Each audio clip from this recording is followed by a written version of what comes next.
What day is it? Could you please tell me? What day is it? I'm confused, you see. Is it Sunday?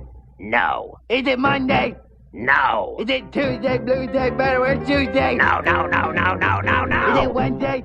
No. Is it Thursday? Shut up. Is it Friday, Saturday, Betterware, Saturday? Maybe it's tomorrow and maybe it's not. Maybe it's yesterday. I just forgot.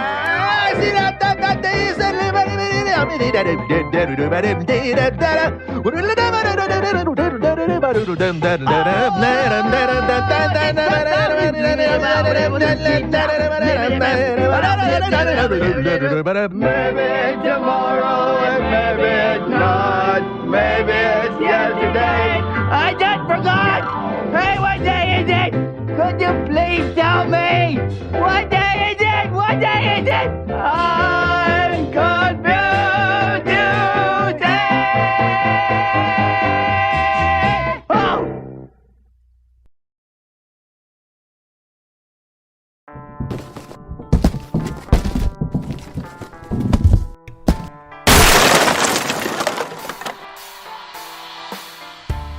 And now, it's the apocalypse.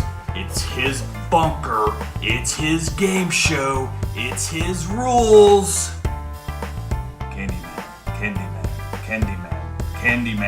Candyman. Good luck, contestants. Now your host, Devin Pike. Oh my god. So does that mean that he visits me? Or he visits Pigman? Or does he visit you guys? I really don't know. Welcome to Universal Remote. Thank you very much for showing up and being a part of the quarantine festivities. It is, of course, the online quiz show with production values equal to or greater than at least 2/3 of current network television. Live and direct from Network 23, alongside my two fuzzy co-hosts and chemo kitties, Woody and Leslie, scoring, and Pigman on motivation. My name is Devin Pike. Thank you for joining us for our twice-weekly trivial diversion. As for the rules, it is incredibly simple to play. All you have to do is log into your YouTube or Twitch account, then play along by putting your answers in the chat window. That's either to your right, if you're on your desktop, or at the bottom, if you are on your mobile. The first three people who answer each question correctly get the points. That's 10 for third, 20 for second, and 30 for first in the first half of the game, and those double as time goes on in the second round. And by the way, we do have a special guest for snack time. That is, of course, the wonderful, amazing Keith Coogan, who just told me that he can't get into the chat window. So I'm going to find out. It's hosting another meeting. All right, fine. Then I'm going to kill this meeting. I'm going to end that meeting for all, and then it's going to pop in again. And I'm going to tell Keith to try it now, because I can. All right, Pot's right. Keith is calling in. So let's get started with our very first category of the evening. That, of course, is the Sci-Fi Net... Nope. Damn it. I got to remember to put it over there every single time. It is the Sci-Fi Network, and... hell. We've accidentally tuned into yet another Harry Potter marathon. So until we hit a commercial or until Order of the Phoenix starts, let us name a Hogwarts student, and you are going to tell us which house they are in. Let us go with question number 1. What house was Lavender Brown in? Once again, what house was Lavender Brown in?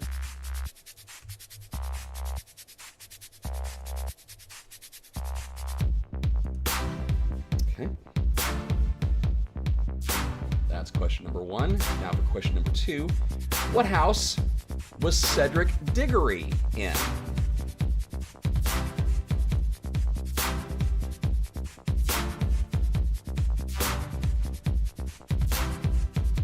Cedric Diggory.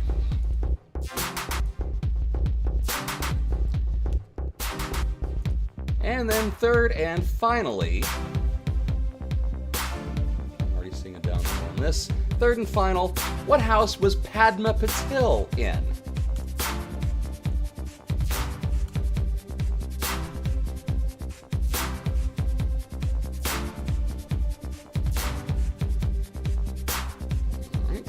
that is going to do it for our very first and very brief swim through the Sci-Fi Channel.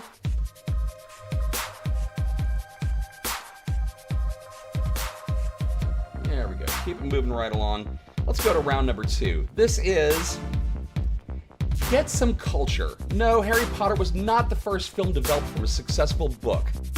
Figure out the print genesis of these films and series, and consider yourself better than all of the other illiterate trolls. I'm doing this, and I'm trying to juggle getting Keith into the chat window. All right, let's go with question number 1. This Hulu series was based on a 1985 book by Margaret Atwood. Not a bad career jump for President Bartlett's daughter, but Peggy Olson would not approve. Once again, this Hulu series is based on a 1985 book by Margaret Atwood. Peggy Olson would not approve at all.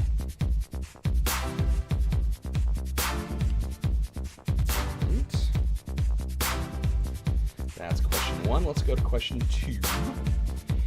Rather than a DeLorean, this Diana... Wait. Okay. Rather than a DeLorean, this Diana Gabaldon book series uses a stone circle in Craignadoon for its time travel. It made stars very happy and thousands of viewers swoony at the sight of a kilt.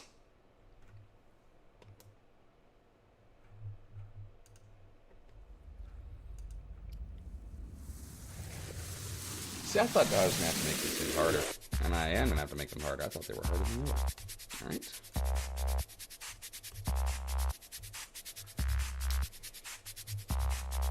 Third and final for Get Some Culture. Long before Tom Cruise pissed people off with the notion of a white samurai, Shogun viewers lapped up Richard Chamberlain and pretty close to the same premise. Who wrote the epic novel Shogun was based on?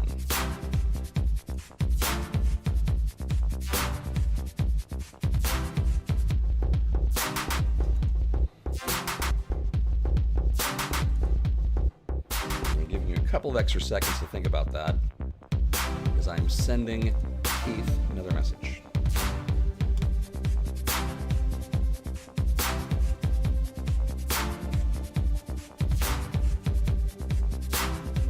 All right, that's gonna wrap it up for...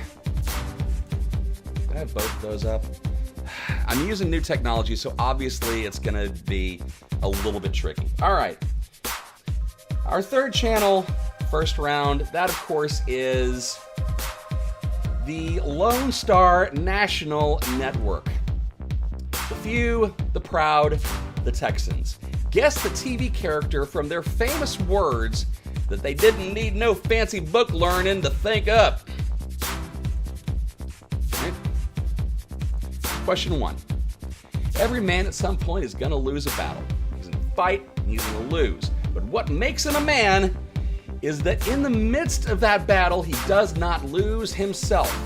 What famous Texan said precisely that?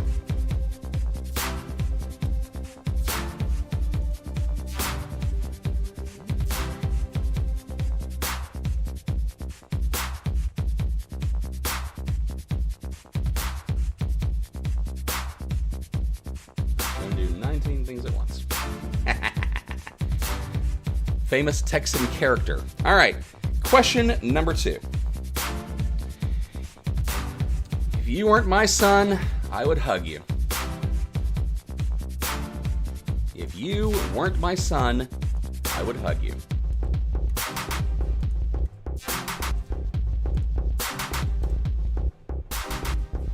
All right.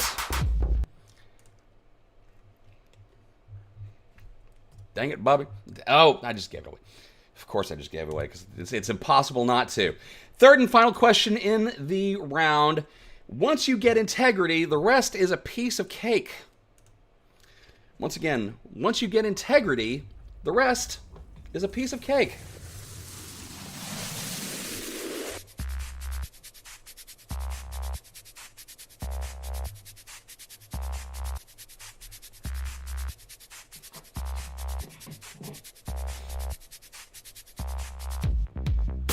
And he went away.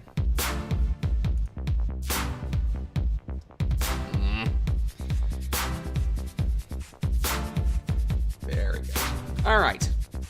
That is going to wrap it up for the Texas National Network and, of course, round one, which, of course,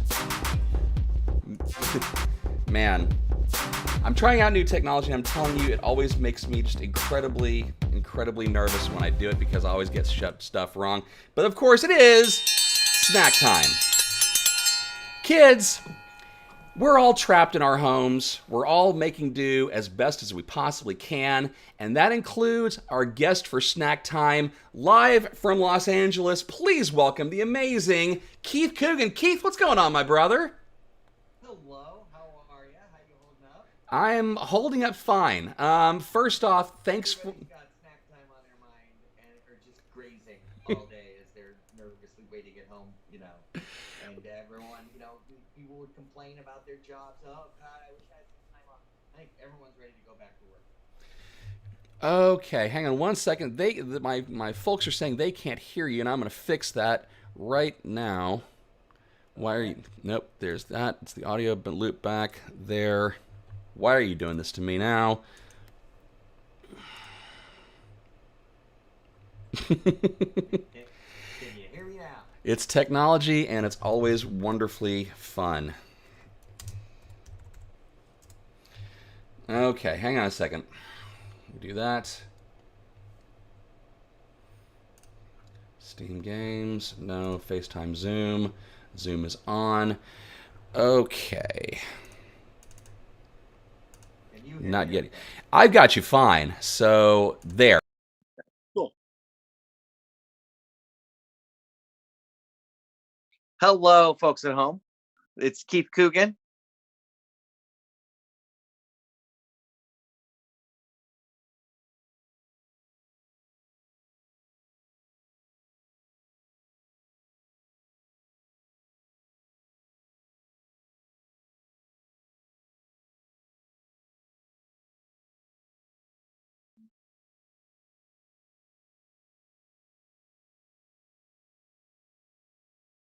And then all of us are on the same audio channel, Keith. It's a glorious thing. Can you hear me now? I've got you now. Audience has you now. And we're all here. So first off, the very first question I want to ask you is, what is your alcoholic beverage of choice, and how much of it have you consumed since we've been in lockdown for the last 6 weeks? Oh, alcohol of choice is usually a Jack and Coke. But I think I had maybe a few too many margaritas when I was shooting the Quarantine Bunch last week or so. We shot like 7 or 8 episodes in one night, and I don't even remember shooting the last couple. So it was a margarita. It was the last beverage I've had in lockdown. But I haven't drank otherwise much outside of that. Out at a bar, like, you know, celebrating a friend's birthday. Maybe just a few days before everything went into lockdown. It was really, really close. But, you know, it's just hunkering down. It's hot, really, really hot in LA. And just hope you're okay and everyone at home is okay. And yeah. Well, it's just, honestly, it's just me and the cats, because I'm going through this on my own, and the only other people I've been in the same room with have been nurse practitioners and my oncologists. So that's pretty much how that goes. You brought up the Quarantine Bunch, and I want to talk about that because that project has you with 5 or 6 other extremely talented and pretty damn funny folks. So for those who haven't watched it yet, shame on you. The URL is under Keith's name. But more importantly, tell us how this thing got started, man.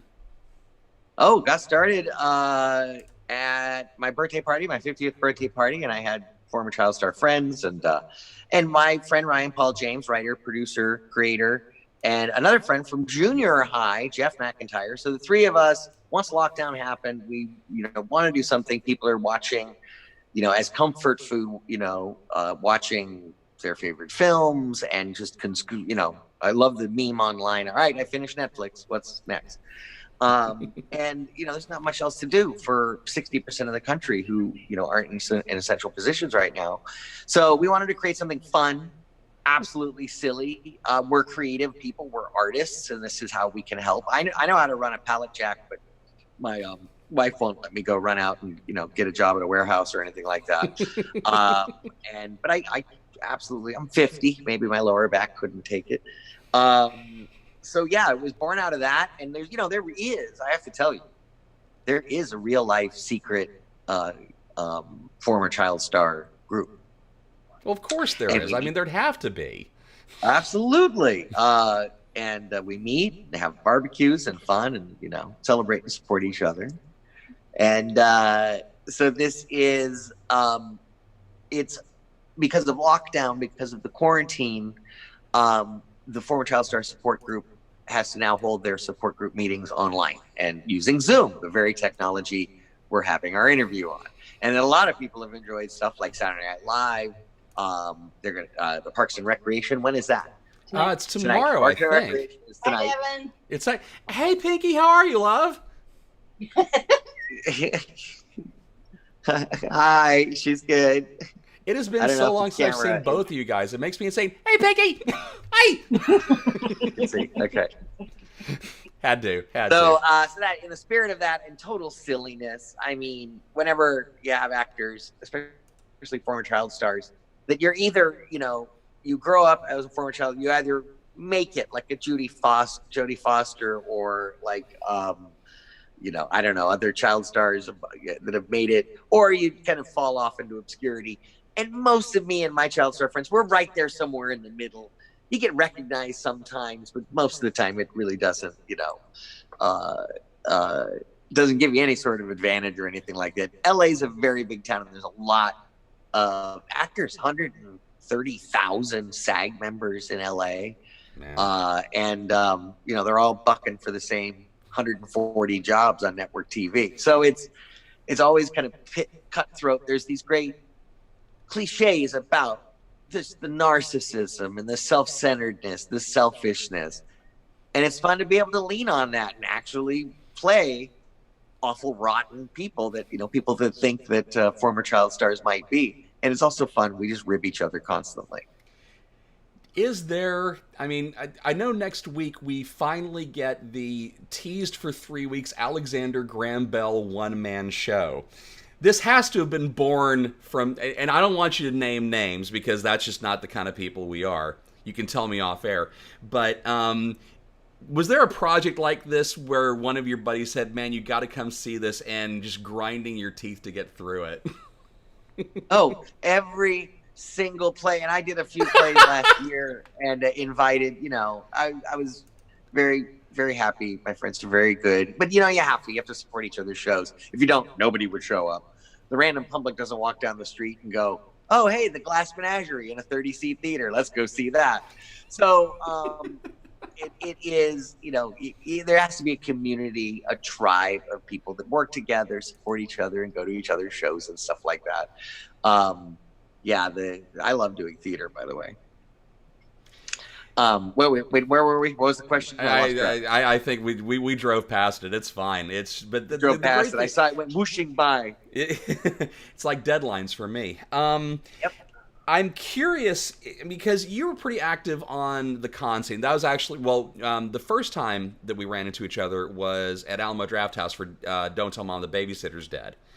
But yes. It's been hard for folks like me because I would do a con about once every 3-4 weeks, but you're pretty active on the scene as well. Is that interaction part of where your quarantine madness is kicking in, or are you happy for the break at that point? It's funny. Typically, Pinky and I will keep our schedule to 5 or 6 shows a year. And occasionally there'll be back-to-back weekends where, and I'm not going to sit here and whine and moan and complain of like, oh, you have to go to some city or you have to fly off to some other city.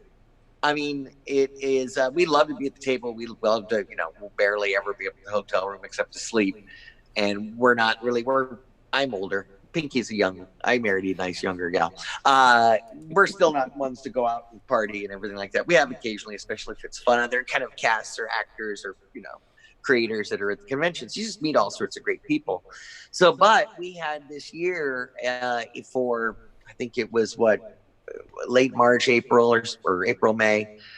and into July, we had lined up 4 or 5 that were long 3-4 day kind of affairs, and weekend back to back to back to back. And I know that we would have been, already it's hard enough one weekend lugging all this stuff out there.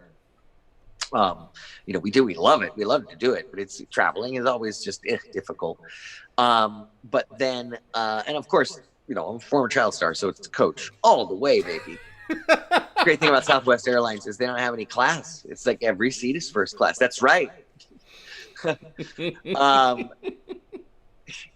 Yeah. Well, I have to recap the scores real quick, but before I start doing that, I sent you along some questions, and I was kind of being presumptuous of it. Would you be comfortable? Would you deign us with reading the next channel's worth of questions? Oh, okay. They're on my phone, which is doing the meeting right now. Hey, honey, can you help out real quick? Can you send the questions to Pinky, and then I can read them off her phone? I will happily do that. Give me 1 second. I was going to questions so I can read them from your phone over the thing. Can we use your phone for a minute? Yeah. Cool. Thanks. Tell her I'm sending them to her Facebook. To your Facebook. Okay. Cool. Okay. Oh, yeah. So I'm ready for the conventions to open back up. I think everybody is. It doesn't matter what small town, big town, little town, the first couple of autograph conventions are probably going to set records because people, want to get back out into their tribe and their communities and, Well, see, the thing is, the things they love. I think there's a weird balance that's going to happen with it. I mean, there are people like me who are immunocompromised where going to even a small show where I'm just going to want to, see everyone and hug everyone has to be tempered with, do we have a vaccine yet? So it's just going to be a weird thing. And I don't know. That's crazy. I mean, who needs it? If some people have it and are over it, or do it or not, I don't know. We'll see. We'll see. I just want. So flippant. I want everyone to be well and everyone to stay safe. And I don't know if vaccine is just possible. It takes months. It takes years. Yeah, a year and a half on the outside. And it is morphing and changing, and so. We still don't know. We just week to week, from week to week. But we have everybody working together on it, and we'll get through it. So I have the questions ready. Excellent. Well, before we do that, really quick, I just want to let everybody know I'm having problems pulling up the Twitch scores, so we'll have those in a second. But over on YouTube, Zach is in 3rd place, Sam Brinkmeyer is in 2nd, and the always amazing Daisy Cakes is in 1st place. But of course, those questions mean nothing. All right, I'll give you the answers really, really fast because we have things to do. Let's see. Dadgummit. Patil. Lavender Brown was in Gryffindor, Cedric Diggory in Hufflepuff, Padma Patil was in Ravenclaw, The Handmaid's Tale was the book written by Margaret Atwood, making all kinds of money over on Hulu. Outlander makes everybody swoon at the sight of a kilt these days, and James Michener was the author of Shogun, pissing off everybody for a white samurai long before Scarlett Johansson did. From the Lone Star National Network, Coach Eric Taylor from Friday Night Lights had the quote about every man in some point is going to lose a battle. If you weren't my son, I would hug you. Was Hank Hill, of course, and once you get rid of integrity, the rest is cake. Obviously, the amazing and wonderful J.R. Ewing. So let us move on to our second round of questions. We're going to start with Keith, and we're going to go with a channel that needs to happen. It needs to go up live right now. It is, of course, the Child Stars Not Named Keith Coogan channel. Look, actors who get their big break before they get out of high school should be celebrated, not the punchline of 1,000 hack late-night jokes. That is why the Child Stars Not Named Keith Coogan Network was formed. Answer these questions that Keith will give you about your TV brick and where it was aimed. Keith, please give us question number 1. Question number 1. The Add-A-Kid theory was initially named after which Brady Bunch character played by Robbie Rist? You have to keep it. Come on. There's one. Okay. All right. Excellent, excellent, excellent.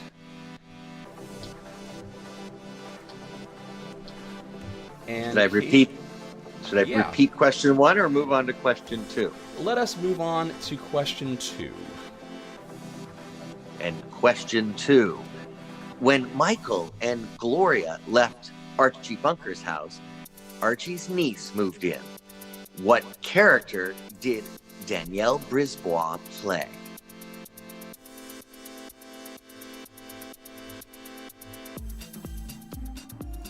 I know Robbie Rist has done some work. Has Danielle Brisbois been able to get her out and get around? I think we saw her pretty recently at a Danielle Brisbois. She was on Archie Bunker. No? And mad respect. Anyone on a Norman Lear show in the 80s, mad respect. Oh, yeah, absolutely. Norman Lear might actually be and all the shows that had the Add-A-Kid theory were just fantastic. Even, I think it reached its pinnacle when Married with Children spoofed it with Six, or what was his name? Six? Yeah, his name was Five. And the episode, it was the 5th episode. His name was Five. All right, and I myself was one of the replacing Add-A-Kid theory on the Waltons. Oh yeah, it was the 8th season, and the youngest, the redhead Cammie Cotler playing Elizabeth Walton, was 18. So they brought on 2 young kids. I was 8, and Martha Nix playing my sister was maybe 10, 11, or 12. And I was part of that Add-A-Kid theory. Wow. All right, question 3. Yeah. Oh, by the way, it was 7. It wasn't 5. John over in 7. the chat. John in the chat got me wrong on that. Between that and a Seinfeld joke with 7 and George, and okay. There you go. All right, question 3. Question 3. When Gilmore Girls fans were missing Rory's early bookish nature, producers brought in Luke's daughter, and even actress Vanessa Marano hated this character, who disappeared quickly. Name this character. And coincidentally, the Gilmore Girls Dragonfly Inn, what is it? Firefly? Dragonfly? Firefly. Was this Walton's house on the Warner Brothers lot. Oh, wow. Go look at pictures of the Firefly Inn exterior shots, and then go look at pictures of the Waltons house. It's also Norm Macdonald's house from the middle on ABC. That is fantastic. And that's set locations of the Waltons with Keith Coogan. Gotta love it. Keith Coogan, thank you so much for being a part of this this ridiculous experiment, and I apologize for the technical issues. It's just one of those live TV things, man. Oh no, it's fantastic. Thanks for having me on. Really appreciate it. Everybody watch the Quarantine Bunch at thequarantinebunch.com. Be safe, be sound. Hope everybody's well, and thanks for having me on. The amazing Keith Coogan, applaud wherever you are, and he will hear it. He will hear it all the way in Los Angeles. Awesome. All right, man. Thank you, the dishes friend. are Be done, safe. man. I love you, man. Take Love care. to Pinky, too. Ciao. All right. Let us move along to our next category. And I'm...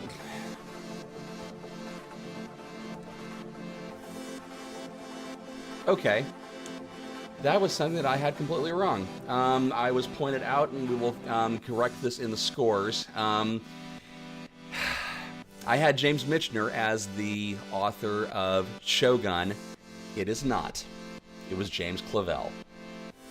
So, we will adjust those scores properly and make sure that if anybody did put James Clavell in, they will be awarded as such. All right. Devin's screw-ups are wide and far today, so we're going to keep it going. Let us move on to our next category of the evening. That is The Turner Combined Movies channel. This year, Hollywood has officially run out of ideas, so in an effort to get you back into theaters, a new slate of existing properties will be recycled and recombined just to give you what you want. Again. For example, if we told you that Arthur Dent catches a ride with the cast of a TV show pretending to be a band of intergalactic heroes, the correct response would be The Hitchhiker's Guide to the Galaxy Quest. So, we're going to break down the jacked up plot. You are going to give us the title. Let us go with question number 1. The Dread Pirate Roberts teams up with a sword-swinging Spaniard played by Melissa McCarthy to try to throw best friend Maya Rudolph the best wedding ever, and of course to find and kill the six-fingered man.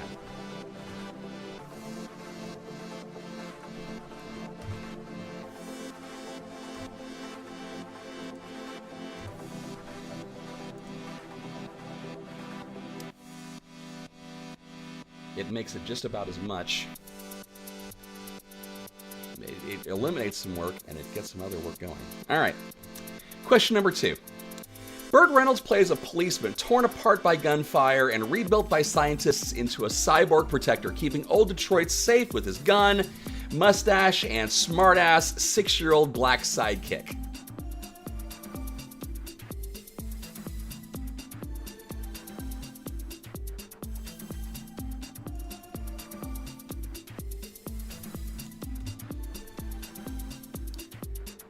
Oh boy.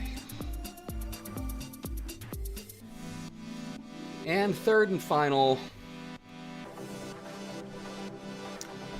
Frank Underwood will do anything to get power. Lie, cheat, even murder. But he'll only get it if he stops the worst frat at Faber from wreaking havoc at the homecoming parade. It is a DC food fight.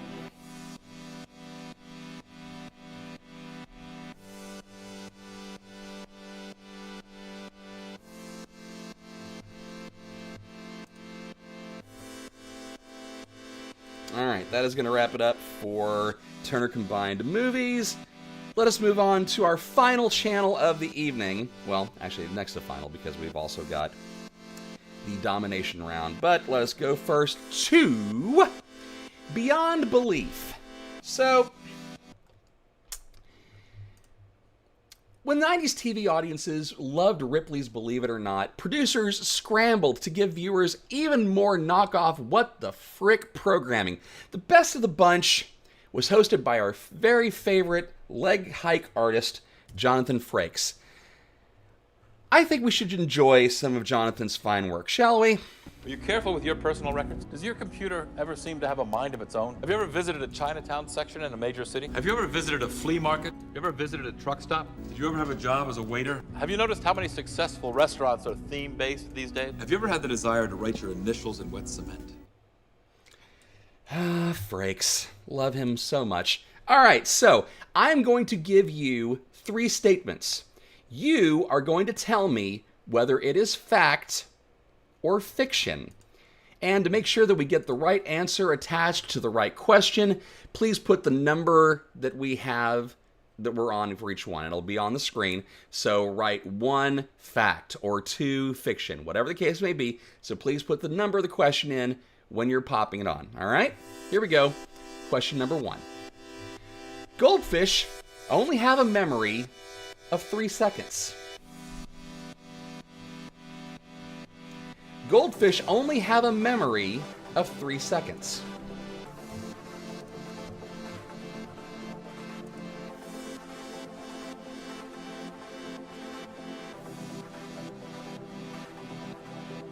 All right.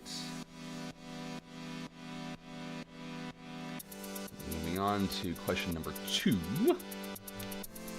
Lightning never strikes twice in the same place.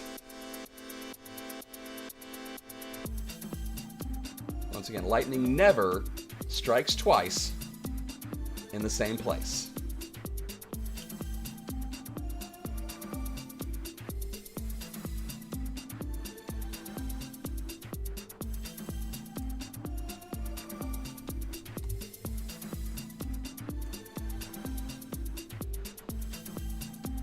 And And then our third and final question of the second round.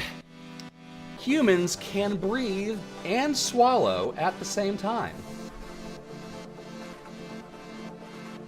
Humans can breathe or swallow and swallow at the same time.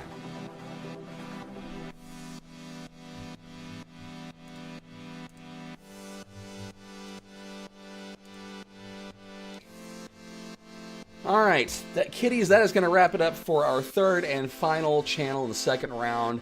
And as the scores are tabulated, I want to thank each and every single person who is playing along tonight. Thank you for your patience through the technical ridiculousness that is live managing a Zoom call and making sure that the audio works, but we got it done. I'm grateful for that, and I'm amazingly grateful for the wonderful Keith Coogan. I miss him terribly. He and his wife are incredibly great people, and catch the quarantine much. It's 3 episodes in. It's only about 8 to 10 minutes per, and it's got a lot of really great actors who you know from a lot of interesting roles. They're all youth actors. Some of them you know better than others, so you'll enjoy the hell out of it. All right, let us take a look at our answers first. So let's go back to the Child Stars Not Named Keith Coogan channel. Of course, Cousin Oliver was the person you can actually swap out the name Add a Kid Theory for. Daniel Brisbois played Stephanie on the last season of All in the Family, as well as the season of Archie Bunker's Place. And April was Luke's daughter that they brought in to inject that little youth into the Gilmore Girls. For Turner Combined Movies, the Dread Pirate Roberts wants to throw Maya Rudolph the best wedding ever. That, of course, is The Princess Bridesmaids. Burt Reynolds plays a policeman torn apart by gunfire and reestablished into RoboCop and a half. And Frank Underwood against the folks from National Lampoon's Animal House of Cards. All right. So, for the final answers, I'm going to get Frakes' help. So, Jonathan, goldfish only have a memory of 3 seconds. Jonathan? Pure fiction. Okay, fine. What about, I don't know, lightning never strikes twice in the same place? It's fiction. Okay, fine. What about humans can breathe and swallow at the same time? It's fiction. Oh, okay. Well, it was all fiction then. Fine, great. So let's take a look at the scores over on Twitch. Hey, Lisa Orozco, guess what? You are our scoring leader on Twitch. You are going to be facing off against Alex Speaking 315 on YouTube. Congratulations. Sam is in third, and Mully my dear Melinda, is in second. So, here's how the final category works, until I can come up with a better way to do it. This is, of course, the Ultimate Domination round. I was supposed to, I have a speech prepared for Ultimate Domination, but I'm not going to give it. So I'm just going to copy this in to chat, paste there, paste there. Here is your question. The great Norman Lear, mentioned earlier, was the executive producer on 21 television shows across the last 50 years. In 30 seconds, name as many of these shows as you can. Go. Now, put them all into one thing. Do not hit return until the 30 seconds are up. And 5 seconds are already done. So hopefully they are mad typing away.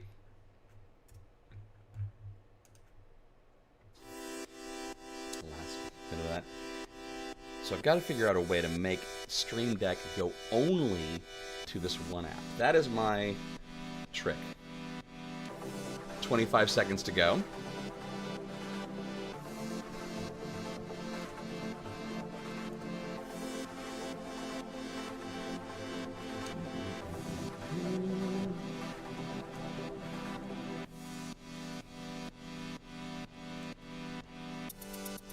Five, 4, 3, 2, 1. Hit your return. Let's get your answers in.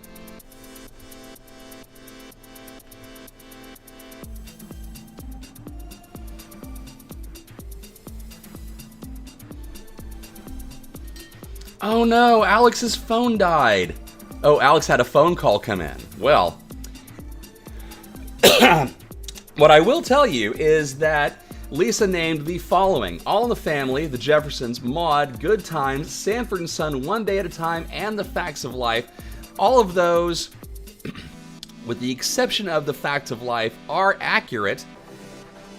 There were 21 shows in total that Norman Lear produced, starting back in 1960 with The Deputy, going all the way through to Mary Hartman, Fernwood Tonight, The Baxters, a.k.a. Pablo.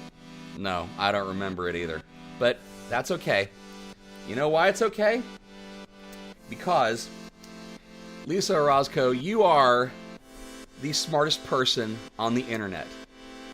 Congratulations from all of us here at Universal Remote. That means me, Woody, Leslie, Kieran and Booter, Pigman, all the rest of us.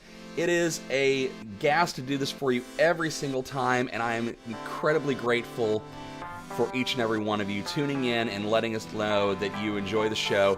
If there's something you want to hear or something you want to see, make sure you're here for it. And then don't forget, Monday is May the 4th. So obviously, it's going to be all Star Wars and Star Wars adjacent questions. We do it at 9 p.m. Central, 10 Eastern, 7 Pacific. And we may have a special guest too, and hopefully I won't have them screwed up on the Zoom call. Until Monday, thank you very much for watching. Be kind to each other. Be kind to yourself. My name is Devin Pike, and we'll see you again soon. Cheers, my friends.